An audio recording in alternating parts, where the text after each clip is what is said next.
Ok, cylindre du Chisel. Lui, c'est comment ça fonctionne. Si on regarde, il y a une petite groove dedans. Ça, c'est une petite tige.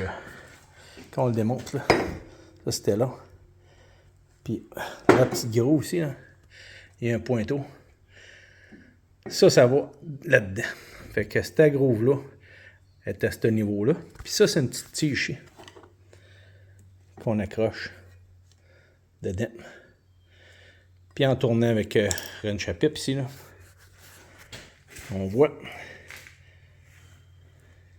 ça fait sortir la tige. Et mon une chapitre de la misère.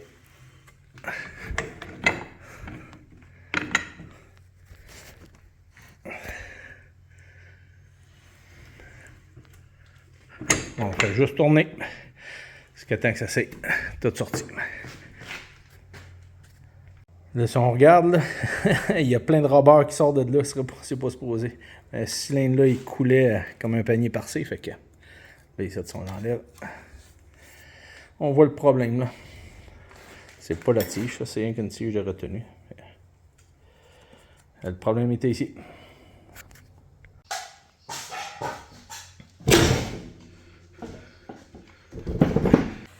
Oh, on fait l'inspection du tube. Aucune rayure. Il est super beau. Fait qu'il n'y a pas de problème là. Il est comme neuf. Fait qu'on a ces pactages-là à faire. Dans le tube, on n'en a pas. Dans le tube, on n'en a pas. C'est vraiment la sleeve qui visse. On a une ici. Si on regarde, on a la tête. On a une des têtes qui a des cils. On a deux cils. Et ici, on a la sleeve à l'intérieur que l'huile, soit qui est poussée par là, ou soit qui est poussée par là. Ça, ici, il faut que ça s'aille bien scellé. Sinon, c'est ça qui fait que si votre cil ici est fait, il est magané, votre cylindre, il peut changer de côté. Pendant que votre machine est arrêtée, là, votre machine, elle descend seule, là. Mais des fois, ça peut être lui, là, que l'huile, elle passe d'un côté ou de l'autre. Fait que le poids de la machine va faire transférer le liquide d'un bord puis de l'autre. Fait que des fois, ça peut être juste celui-là ici qui est brisé. Mais là, pour l'instant, il pissait par l'extérieur. Fait que c'est probablement celui-là ici ou à l'intérieur de celle-là. Ça, c'est une des bagues extérieures. Il faut aller chercher. Fait qu'on va démancher celle-là ici pour être capable d'aller chercher l'autre, de la sortir. Si on regarde ça ici, là, habituellement, il y en a gros qui ont une noix ici qui sert. Mais elle, c'est la tête qui est dévisse. Puis regarde là, ça là, ça n'a pas été, il n'y a pas eu de lock-tête là-dessus, regarde. Je tourne au pouce. Ça, j'ai juste été chanceux. Ça, habituellement, là, c'est une tête qui va se dévisser. À force de monter, elle va tout le temps prendre un bout là. Puis maintenant, elle va finir par se dévisser. Puis le cylindre va lâcher, crocher la tige. Ben, ça, c'est des têtes comme ça. Qu'il n'y a pas eu de bloqueur de filet. Normalement, on rajoute toujours un bloqueur de filet. Pas un rouge, on prend un bleu, là, un lock moyen. Là, puis on s'assure d'en mettre dessus là, parce que, voyons, le focus, il n'est pas bon. On s'en met dessus ici pour s'assurer que ça ne se dévisse pas. Là. Ça ici, là, ça a été mal monté. C'est jamais qu'on a une tête qui est lousse comme ça. Là. Ça, c'est. On a juste été chanceux pour avoir de problèmes avec ce cylindre-là. Mais mec, on va la remonter, on va mettre du bloqueur de filet bleu dessus. Si on regarde dans celle-là, on a un O-ring à l'intérieur. Hop, voyons. Si on regarde ici, là, on a un O-ring à l'intérieur. À changer. Pourquoi je vous parle de ça? Parce que ça m'a déjà arrivé sur une faucheuse. La sleeve intérieure s'est dévissée. Puis c'était une pivot centrale. Elle a ouvert en deux, ça a scrappé une faucheuse de 22 000 pièces. C'était perte totale. Juste pour un cylindre que la tête était mal vissée. Donc l'autre tête qui va sur le tube, on va l'enlever. Puis à l'intérieur, on a le cil pour la poussière extérieure. Puis à l'intérieur, on en a combien? J'en vois un. Il y a un ici. C'est deux de large. On va mettre un petit carré. C'est un petit carré avec un rond. Plus le cache-poussière. Bon, quand on est prêt, ben, on rouvre notre sac, prêt à ramasser. On a notre canne de brake cleaner pour s'assurer, prenez la marque que vous voulez, là. Mais il faut que ça soit plus propre que propre. Fait que quand on l'enlève, on se nettoie bien comme il faut. On a un cil à aller chercher ici, là. Bon, si on regarde, là, ça c'est le vieux, puis ça c'est le nœud. Si on regarde l'intérieur, il était magané ici, là. Parce que l'autre est toute lisse. Fait que c'est probablement ça qui causait le problème. Il y avait des éclisses qui avaient commencé à partir. On va y installer un nœud.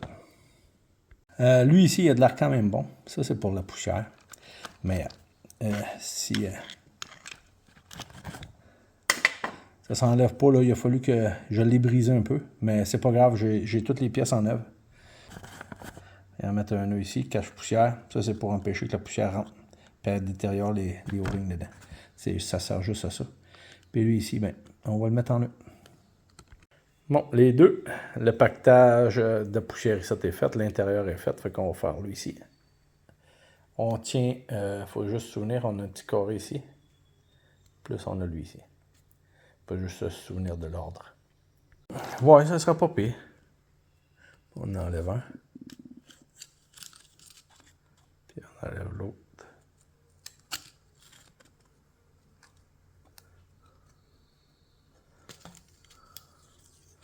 Comme ça. Donc, ça ressemble à ça. Donc, on trouve nos deux nœuds. On va on va tasser ça de côté pour pas être... Oui, mais on s'assure pas les reprendre. Bon, on gratte, puis on s'assure que notre tank à cavure est super propre. Là, j'ai mis du brake cleaner. Fait que on va juste souffler, là. Puis s'assurer qu'il est bien propre avant de mettre les deux nœuds, parce que une cochonnerie, une petite roche de quoi, ça pourra faire couler ça. Super propre.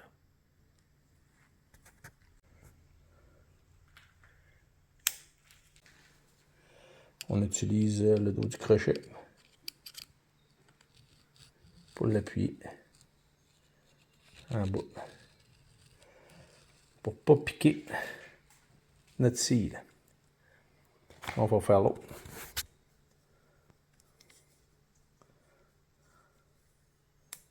Bingo. Il y en a. On est rendu à notre tête. Celle qui visse ça. Fait qu'on a un qui est ici, en dedans. Fait qu'on a un dedans ici. Il est où la caméra? Elle est là.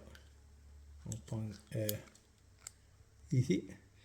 Lui, il est moins grave parce que quand on le démanche, là, je vois pas, je le fais à travers la caméra. Attends une minute, là, je vois. Quand on le démanche, il est moins grave parce qu'on a un kit nœud. Fait que même si on le brise, ça change rien. On est full. Oh, bien, j'en ai-tu un de plus? Non, il y a de l'air propre. Fait qu'on va le nettoyer.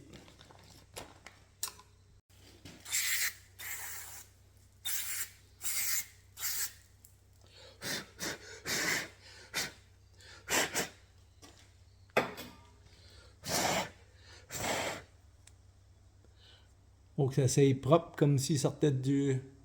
Oh. Comme s'il sortait du tour à usinage. C'est propre comme un nœud. On va s'en remettre un sur le nœud. On repique ça dedans. Oh.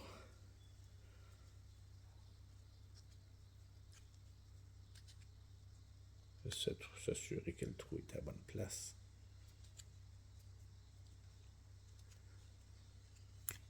Bingo. Il y en a. On peut le remettre à sa place.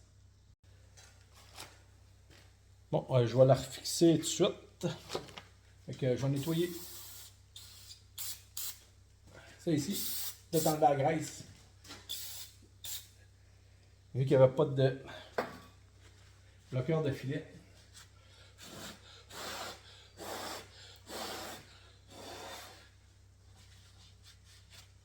en a qui ont des soufflettes, là. J'ai pas de soufflette. OK. On souffle dessus, c'est même impropre.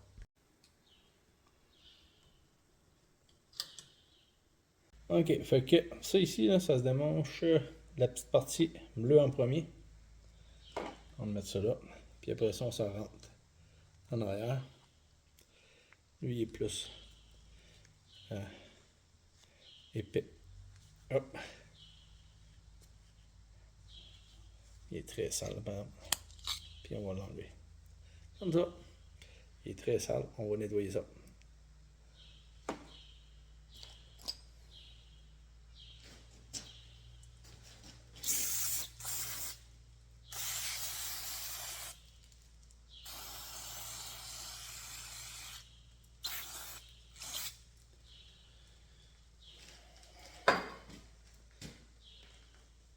On est propre. On va juste s'assurer de ne pas avoir de coche à l'intérieur. Il est bien beau. On va nettoyer.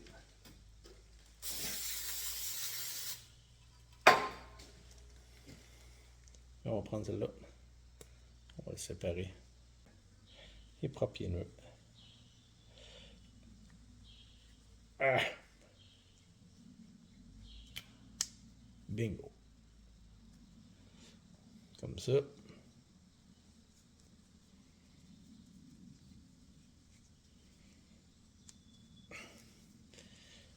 Écoute, il est plus dur, là.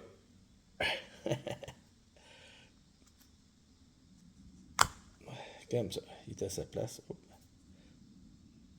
Chose. On va l'enligner dans le milieu.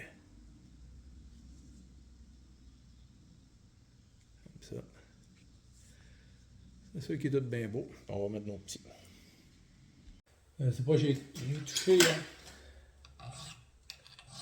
J'ai fait une petite éclisse, ça.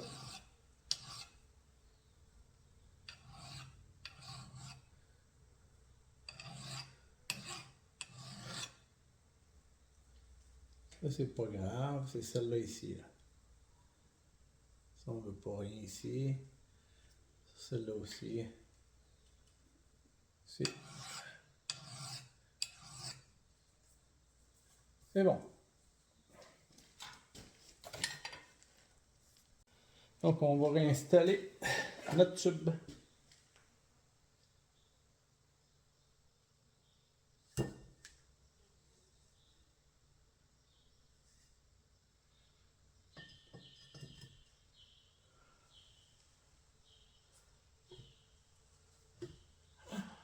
Oh.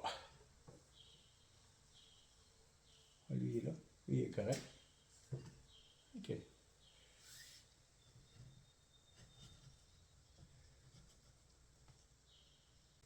Juste s'assurer que notre cil est là.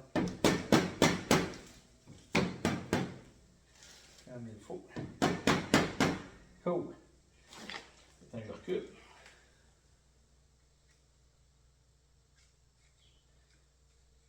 Petite affaire, ça. Moi, il n'a pas aimé ça.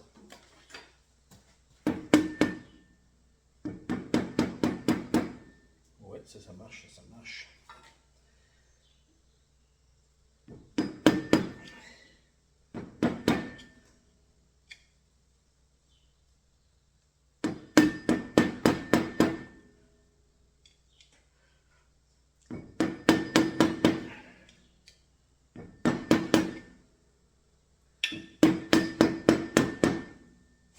Bingo! Il est rentré. Bon, j'ai rentré ma sleeve, ma tête.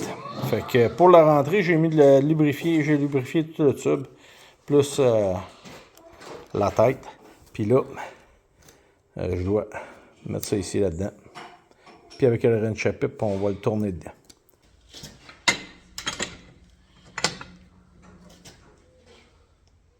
Et on tourne.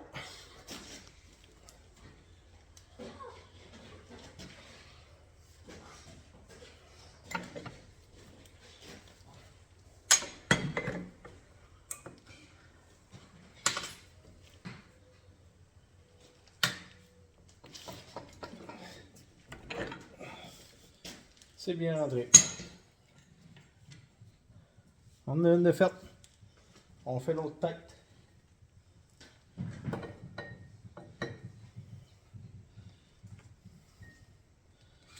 On enlève les deux.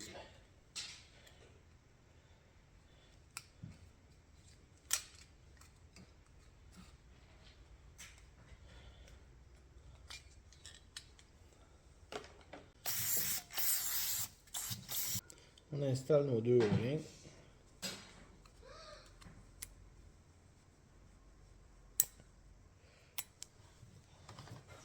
On le place à sa place.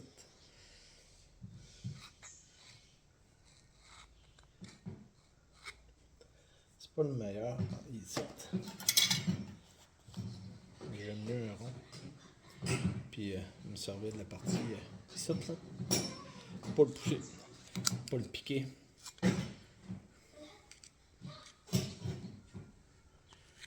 Comme ça, on installe le deuxième. On va pousser un peu dessus.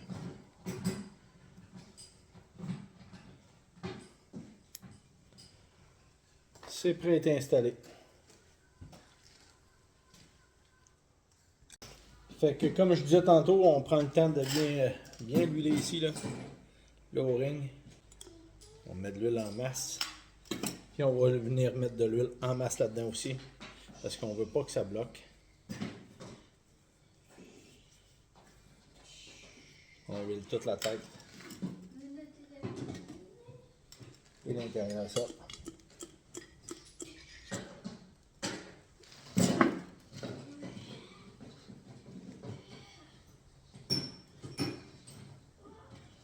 On rentre ça dedans.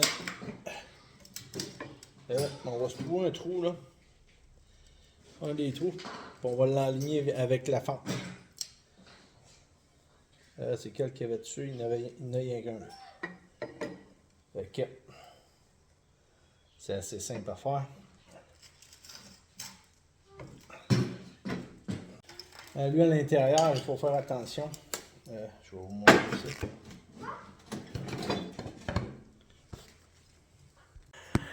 Lui, parce qu'il y a une fente ici, là, quand on rentre la tête, là, le O-ring ici, il faut faire attention pour pas qu'il plie, puis le couper. Il faut, moi, je prends une lime plate là, pour l'écraser quand que j'ai à passer cette partie-là. Là. Ça me prend deux mains.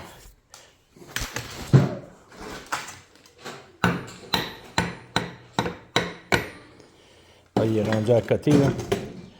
Mais je vais utiliser la masse pareil pour fesser dessus, mais avec ma lime plate pour venir l'écraser, pour s'assurer qu'il ne soit pas pincé.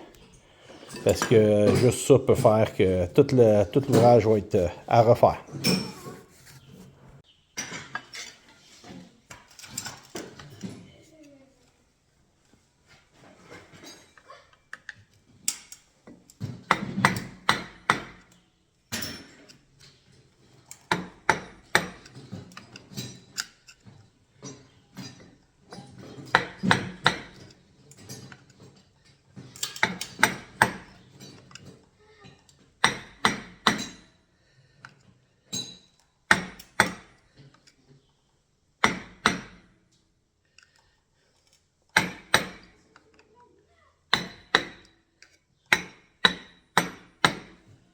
Bon, c'est fait.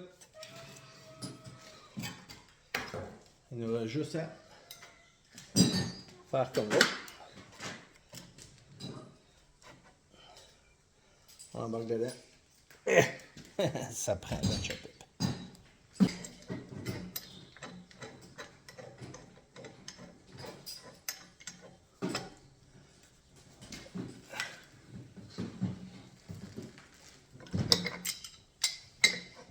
Ça fonctionne même avec un très petit.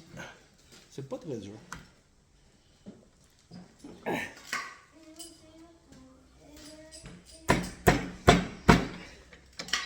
Comme ça, c'est fait. Ce n'est fait. Réparé.